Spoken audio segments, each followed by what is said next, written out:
Thank you for taking the time out of your schedule to watch another segment of the Jermaine Brown Sports Talk Show. Today is Wednesday, January the 15th, 2014. What I want to talk about today is coaches in the NFL. I really want to concentrate on that because there were some significant hires, or there were some recent hires. You had Jay Gruden hired in Washington. Ken Whisenhunt chose to go to Tennessee, so he was hired in Tennessee. You have Jim Caldwell, who was hired in Detroit. And you have Mike Zimmer, who was hired in Minnesota. Now, I want to first start with Mike Zimmer. I am glad that he finally got a head coaching job. That man, he paid his dues. He was an honorable man. He served under some pretty good head coaches throughout his career. His defenses were always at least in the top 5, if not top 10. So he should do very well in Minnesota, providing they have a solution at that quarterback position. Because until they get that, then Mike Zimmer is going to be no different than Leslie Frazier. Okay, so he really needs to they really need to get that position solidified. And hopefully they get it solidified because, like I said, he's a good man. Not that Leslie Frazier wasn't, but the reality is Mike Zimmer is now the head coach there. So, and I really want him to do well. But what I wanted to specifically talk about tonight was the Detroit Lions position. Now, there is, how can I say this? A lot of media people and fans, but particularly media people, did not think too highly of this hire. That everybody wanted Ken Whisenhunt. See, here was where Detroit, I felt, created the firestorm that they have. They put out that Ken Whisenhunt was their guy, and he really was their guy. Now, they could sit up there and try to pretend saying, no, we wanted Jim Caldwell all along. But the reality is, if you wanted Jim Caldwell all along, you could have had him weeks ago when you had interviewed him, when he first came in for the interview. You could have hired him, which to me was the way to have gone to begin with. But we understand you wanted Ken Whisenhunt. Now, it's not your fault that Ken Whisenhunt chose to go to Tennessee. Ken Whisenhunt did not want the Detroit Lions job. That's not your fault. So you don't really have to apologize to the media or the fans that you couldn't get the guy you wanted. But to me, as they say, sometimes things are what we call a blessing in disguise. Sometimes there's a blessing in disguise. Even though you didn't get what you really wanted, you might have gotten the best person for the job, and I'm going to explain to you why. I also was advocating for Whisenhunt, but I also wanted Caldwell. And to me, Caldwell was first on my list, and I'm going to explain why right now. Number one, Caldwell, just like Whisenhunt, was an assistant. Ken Whisenhunt was an assistant with Pittsburgh. He was an offensive coordinator with Pittsburgh when they won their Super Bowl. Okay? Then he takes the head coaching job in Arizona. A couple of years later, he's in the Super Bowl with Arizona. Now, he had a franchise quarterback in Pittsburgh with Ben Roethlisberger. He had a franchise quarterback in Arizona with Kurt Warner. Let's take a look at Jim Caldwell. Jim Caldwell was the quarterback's coach / co-offensive coordinator, but really the quarterback's coach in Indianapolis when they won their first Super Bowl. Then he gets promoted to head coach when Tony Dungy stepped down. Okay? And he helped lead the team to another Super Bowl, though they didn't win it, but he helped lead them there. Now, here is where they, as we're going to say in the business, part ways. Ken Whisenhunt was in Arizona for 6 seasons, 4 of which were losing seasons. So that means after Kurt Warner, he had opportunities to get it right with that quarterback position, and he failed. That's what ultimately cost him his job. In Indianapolis, Jim Caldwell had one losing season, folks. And unfortunately, that one losing season came because, unfortunately, they was depending on Peyton Manning. And when Peyton Manning let it be known at the before the beginning of the season that he can't play because of his injury, that doomed them because they didn't have a reliable backup. To me, that was on the GM Bill Polian. That was not on Jim Caldwell. But unfortunately, Caldwell ultimately paid for it with his job. Now, it wasn't the owner who fired Jim Caldwell. You listen to the media, you would think Jim Caldwell did a bad job. It wasn't the owner who fired Jim Caldwell. It was the new GM who they hired that fired Jim Caldwell. And that was to be expected because anytime a new GM come on board, he usually wants his own guy. And Jim Irsay smartly didn't stand in his way. You let the GM hire his own guy. So this way they're going to sink or swim together. Okay? Then Ken Whisenhunt goes to a ready-made situation there in San Diego after getting fired from Arizona. And I will give him credit. He did help Phillip Rivers for this one season. He helped turn Phillip Rivers around. Because Phillip Rivers was about to lose his job there in San Diego because he was playing poorly up until that point. Here was a guy who was going from a franchise quarterback to a guy who was about to be replaced. Yet Ken Whisenhunt helped stabilize him. So what this tells me is that when Ken Whisenhunt has a quarterback, he tends to do well. Well, let's look at Jim Caldwell. Caldwell, after getting fired from Indianapolis, goes and he was the assistant or the quarterback's coach in Baltimore. Joe Flacco is not playing well. So the coach fires Cam Cameron, who was the offensive coordinator mid-season. Because not only was Flacco not playing well, Flacco was unhappy, and the offense was not moving. It was sputtering. And what happened? They promoted Jim Caldwell to be the offensive coordinator. People forget, Jim Caldwell led the Baltimore Ravens to the Super Bowl, and they won. Now, here's what happened. After they won, the Baltimore Ravens purged their lineup with a lot of their key veterans.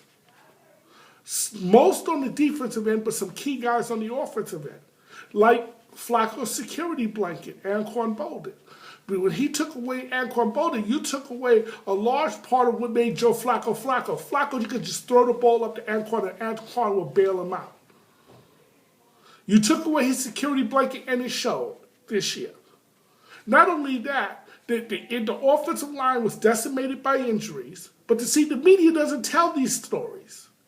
The media don't tell these narratives. They keep this quiet. The offensive line in Baltimore was decimated by injuries. Ray Rice had to have, I think, back or hip surgery during the season. He was hurting all season long, so he wasn't healthy. You expect Baltimore's offense to have struggled. Heck, he did as good as he could do with what he had. But the media don't tell us. But, Baltimore struggled this past all season, so how could you hire him to be your head coach? Let me explain something to you, folks. Jim Caldwell has proven just as much as Ken Whisenhunt that if you give him a quarterback to work with, he knows what he's doing. Now, if Matthew Stafford is as good as everybody hypes him up to be, and I think he's very good, he's got elite level talent. To me, he's not consistent. He just doesn't show it. That's why I don't care too much for him. But the man has ability that if you harness it right, you can win with. Because they tanked down the stretch. They are undisciplined. Jim Caldwell can fix these things. Then, I gotta say, you know what, Detroit? You maybe should be thankful that Ken Whisenhunt turned you down. And I'm gonna explain to you why. If what Matt Leinart said is true, then he did you a favor when he took that Tennessee job. Because they asked Matt Leinart his thoughts on Ken Whisenhunt and Tennessee. Was that a good hire? Matt Leinart said no. They asked Matt Leinart, why was that not a good hire? He says, because, to be honest, Ken Whisenhunt is not the quarterback genius that people make him out to be, or the offensive genius people make him out to be. Okay? He says there's a misconception that people says Ken Whisenhunt led them to that Super Bowl in 2008. When in actuality, he said, no, it was Kurt Warner who led them to that Super Bowl in 2008. These are out of Kurt Warner's, Matt Leiner's mouth, not mine. I'm not saying these things. This is Matt Leiner, because actually, like I said, I thought highly, and I still think highly of Ken Whisenhunt. Now, he said, Matt Leiner, he says, in the film room, oh my God, I forgot the quarterback's name.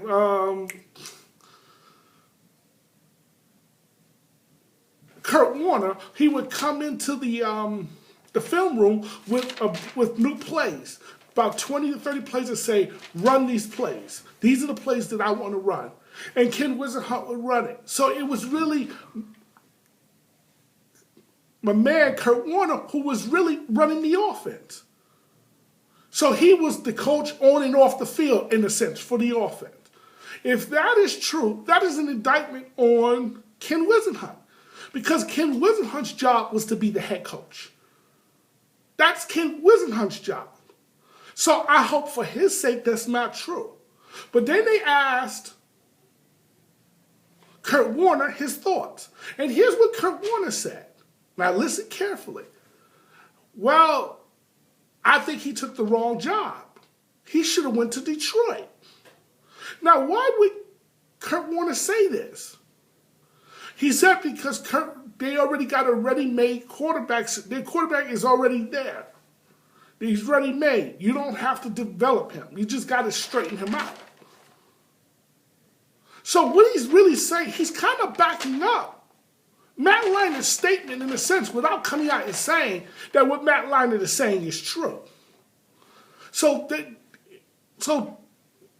Whisenhunt may have did you a favor, Detroit, by turning you guys down and going to Tennessee. Because he's got to develop a quarterback there, whether it's Jake Locker or a quarterback in the draft. But it's not going to take too long to find out if Tennessee made the right hire. Now, personally, I think Tennessee made the right hire. To me, he was the best guy out there, outside of Caldwell. But to me, Caldwell is exactly the man you need there in Detroit.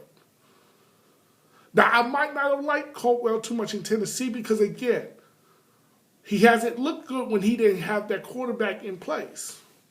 But when he has a quarterback in place, the man has proven he can coach. But guess what? I don't know of a head coach who's been successful with a non-quarterback. Name one. So in essence, the knock that we're having on Caldwell, that he can't coach if he doesn't have a good quarterback, you can say that about every coach in this league. Because I've yet to see one coach in this era, in the passing league era, where it's all about the quarterback position, win with a non-quarterback. Okay? Now, Lovie Smith, he won, but that was a particular situation. But he got there with Rex Grossman. That's an accomplishment, a real accomplishment. But that is rare that you're going to find a head coach who's going to win with a non-quarterback, folks. A guy who cannot really play the position. And I'm going to be honest, Rex Grossman was better than Olowski or Curtis Painter, who Jim Caldwell had to deal with in Indianapolis. Rex Grossman was at least better. He at least somewhat looked the part of a quarterback. I mean, these guys were non-quarterbacks, and it showed. Now, when we come back, I'm going to focus now on the Cleveland Browns.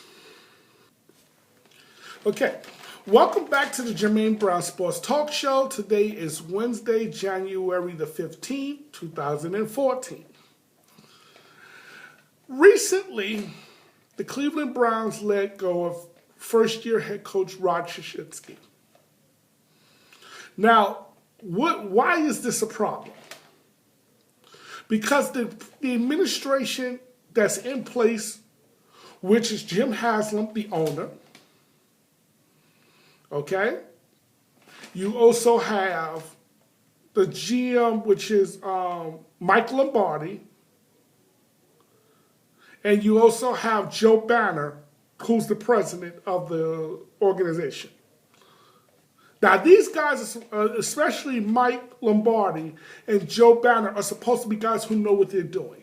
They're supposed to have this reputation in the league as gurus or GM. Or in other words, their ability to pick talent, ability to put together teams, yada, yada, yada, yada. I mean, Mike Lombardi was a former GM in the league. Joe Banner was the president there with the Eagles. So these guys are supposed to have this reputation. They wanted Chip Kelly last year. Chip Kelly turned them down. Chip Kelly smartly, because you know why? They didn't have a quarterback. And he went to the Eagles. But this is not about Chip Kelly. This is about the Cleveland Browns and their organization. Ron Krzyzewski was their fallback plan. So they went and they hired him.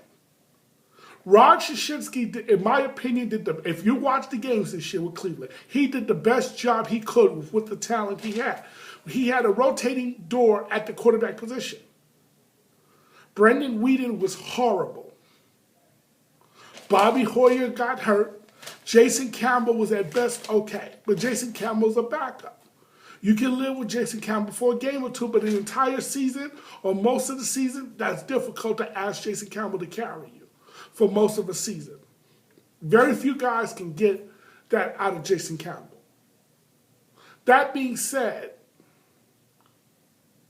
okay, Ron Krzyzewski, in my opinion, did not deserve to be fired. Now, there are some reports that leaked out that, because the organization wanted Menzel and Ron Krzyzewski and Norv Turner, who was the offensive coordinator, wanted no part of Menzel. Whether that's true or not, let's just assume it's true. Let's just take it for the face value and assume it's true. Didn't you discuss this a year before? Not necessarily about Menzel, but what type of quarterback you wanted? Should this have been discussed before you hired this man? Before you went and gave him a 4-year deal? And see, here's where the problem is at, folks. It's not that you fired him. It was the way it was done. First of all, Jim Haslam was the new owner who came from the Pittsburgh organization because he was a minority owner there in Pittsburgh. Pittsburgh has one of the most stable franchises in the leagues when it comes to head coaches. They've had 3 coaches in the last 30 to 35 years. That tells you just how stable that organization is. They rarely fire coaches. Rarely. He came from that organization. So when he came there last year, everybody thought he was going to bring stability to the Browns. The perception was, now the Browns are getting their act together. They got a real owner. That was the perception. You went and got Joe Banner. You went and got Mike Lombardi. What an all-star team that was. That was the perception. Now, a year later, you're known as jokes. Why? Because you hired Ron Krzyzewski to turn around and fire him after 1 season. And then your explanations just really is mysterious. And then Jim Haslam made the cardinal mistake of answering a question that he had no business answering. When a guy, whether he was a reporter for the internet or whatever, doesn't matter, or a media person, it really doesn't matter. But he was asked during the press conference. He says there is a perception, you were being called the Three Stooges. Are you guys the Three Stooges? He had the audacity and the nerve to actually answer that question. So what do you think people are calling them right now? The Three Stooges. You got a lot of people turning down this head coaching job. That is a bad sign. You got coaches, let's be honest, African-American coordinators or assistants would jump at getting a head coaching job. And when you got Todd Boyles, who right now is the defensive coordinator in Arizona, when he's turning down the job or turning down being interviewed, that's saying a lot and some bad things about your organization. Because African Americans isn't going to really turn down too many interviews. We take them when we can get them because you never know if you're going to get the job. So for them to turn down an interview, that speaks volumes and not good about your organization. So here's how, first of all, here's what Jim Haslam should have done. And then I'm going to tell you how to fix the mess you're in right now. Here's what he should have done. I'm in my office, I'm Jim Haslam. Let's say Joe Banner and Mike Lombardi, because it really don't matter. Let's say they both came to me. Because I don't know if it was one of them that came to him or they both came to me and said they want to get rid of Rod Krzyzewski. The first question he should have asked them was why. So, excuse me, why Michael Lombardi? Why, Joe, do you want to get rid of Rod Krzyzewski? What brings this on? We just hired him after, a year ago. Well, and regardless what the reason is, okay, I'll tell you what. You both pack your bags, you're both fired. Do you know how this makes my organization look? Did I not just say a year ago that I didn't come here to be like the old Cleveland Browns where we're having a turnstile at the most important position, which is the head coach? That I wanted stability? We hired him. Now we're going to turn around and fire this man after one season? How is that going to make us look? Now, I understand you made a mistake, but not this kind of mistake, folks. Because now we look really bad because no one now trusts us. And perception matters. And the perception is now we don't know what we're doing. So I don't know if this was Jim Haslam's call. I'm hoping it wasn't. I'm hoping that this was Banner or Lombardi's call, and then you should have fired them and kept Rod Krzyzewski. In my opinion, that was the way you should have handled it. Now, here's how you help get out of this mess right now. Because, see, the damage has already been done. But if I'm Jim Haslam, I'm overstepping Banner and Lombardi on this because it's clear that these guys really don't know what they're doing. It is clear they don't know what they're doing. So here's what I'm doing until I can get out of this contract situation with them. I'm going over their heads. I'm going to go speak to Tony Dungy personally. And I'm going to ask Tony. I'm going to say, Tony, because why Tony Dungy? Tony Dungy is the most respected guy in this league, and the man is a Hall of Fame coach. He's going to be inducted to the Hall of Fame. Okay? You know that he's one of the only coaches that have won a Super Bowl as both a player and a head coach. What an honor that is. He's one of the most respected guys in the business today. The reason Jim Caldwell got his job, you can thank Tony Dungy. When Tony speaks, people listen. So I will go to Tony Dungy and I said, listen, Tony, we got a mess here. I'm going to need your help fixing this. Now, I understand you're not going to become the head coach because you don't want to be the head coach. Though we would love to have you as the head coach, but we know you're not going to want to be the head coach. But here's what I need you to do. Maybe be the consultant of the team. But at the very least, give me a recommendation as to who you think I should hire, and that's the guy I'm going to interview and hire. And I'm going to go with that, and I'm going to give this guy a legitimate shot with this job to be successful. In other words, I'm stepping around my GM and my president. And then I'm going to go to the scouts, and I'm going to say to my scouts, you find me the best quarterback we can, that we in the draft, where we're picking. Find me the best quarterback available, and that's the guy we're going to go get. I'm gonna bypass my GM and president because they don't know what they're doing if they were the ones who was behind firing Krzyzewski. If they were the ones who called that fire, you should have fired them. But since you didn't, you go around them and you do the hiring. This is all this suggestion is under the assumption that it was them who ordered the firing, who wanted the firing. Now, if it was you who wanted the firing, then we got even a bigger problem. Because that means because this really ultimately, whether it was you or them that ordered the firing, it still comes back to you. You're the owner. You got to carry this weight. Because you hired Lombardi, you hired Banner. So if it was you who ordered the firing, then that means it was you who overstepped your bounds. You should have not done that. If it was them who ordered the firing, then they overstepped their bounds on this. They should not have done it. But either way, you need to clean this up because it's a mess there. And what makes matters worse, here Tennessee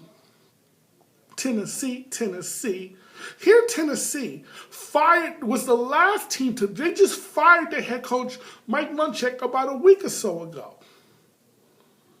They just fired him. And they hired a head coach before you did. That's not good. So you need to fix this. Take my suggestion and you'll watch how all of a sudden, if you follow my suggestion, you watch how all of a sudden you'll stop being the laughing stock of the league.